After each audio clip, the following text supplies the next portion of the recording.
সংশোধিত ওয়াকফ আইনের প্রতিবাদে বিভিন্ন মুসলিম সংগঠনের পক্ষ থেকে বানারহাট একটি বিরাট মিছিল আয়োজন করা হয়। বানারহাট ব্লকের বিভিন্ন চা বাগানের ইসলাম ধর্মাবলম্বী সাধারণ মানুষের এতে অংশ নেয়। সংশোধিত ওয়াকফ আইন প্রত্যাহারের দাবিতে হওয়া এই মিছিলে প্রায় 10,000 মানুষ এতে অংশ নেয় বলে আয়োজকরা জানিয়েছেন।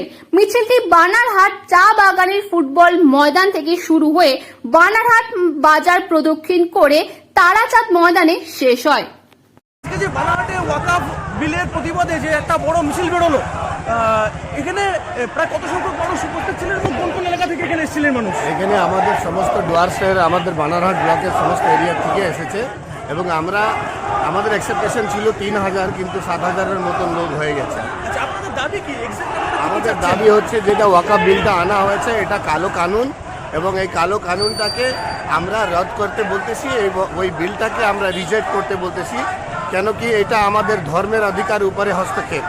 তাই আমরা এই যে অসাংবিধানিক বিল আছে, এই অসাংবিধানিক বিলকে আমরা খারিজ করার অনুরোধ করতেছি। আপনারা কি টোটাল ওয়াকফ যে অ্যামেন্ডমেন্ট হয়েছে সেটাকে মানে রিজেক্ট করে পুরনো যে ওয়াকফ অ্যাক্ট ছিল সেটাকে চাচ্ছেন? 100%। ওই আমাদের যে ওয়াকফ সম্পত্তিটা টোটালি আমাদের দান করা সম্পত্তি, দান করা সম্পত্তিতে সরকারের কোনোদিন হস্তক্ষেপ হতে পারে না।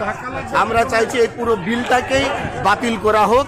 এটা হিন্দুস্তানের পক্ষে ভালো, এবং আমরা হিন্দু, মুসলিম, শিখ, ইসাই সবাই মিলে আমরা এই বিলের বিরোধ করতেছি। আজকে আপনাদের এই মিছিলে কোন কোন সংগঠনের থেকে যোগ দিয়েছিল? মুসলিম বিভিন্ন সংগঠন? আমাদের সমস্ত আঞ্জুমান কমিটিকে চিঠি দেওয়া হয়েছিল এবং সমস্ত আঞ্জুমান কমিটিকে অনুরোধ করা হয়েছিল যেন সবাই এটাতে অংশগ্রহণ করুক। কেন পুরো ভারতবর্ষব্যাপী এটা নিয়ে একটা বিরোধ হচ্ছে, তবে আমাদের বানারহাট ব্লকেও এটা বিরোধকে আমরা সমর্থন করছি। আচ্ছা দাদা, আপনার নাম এবং পরিচয়? আমার নাম তোবারক আলী। আমি একটা সাধারণ বানারহাটের একটা সমাজসেবীর মতনই কথা বলছি।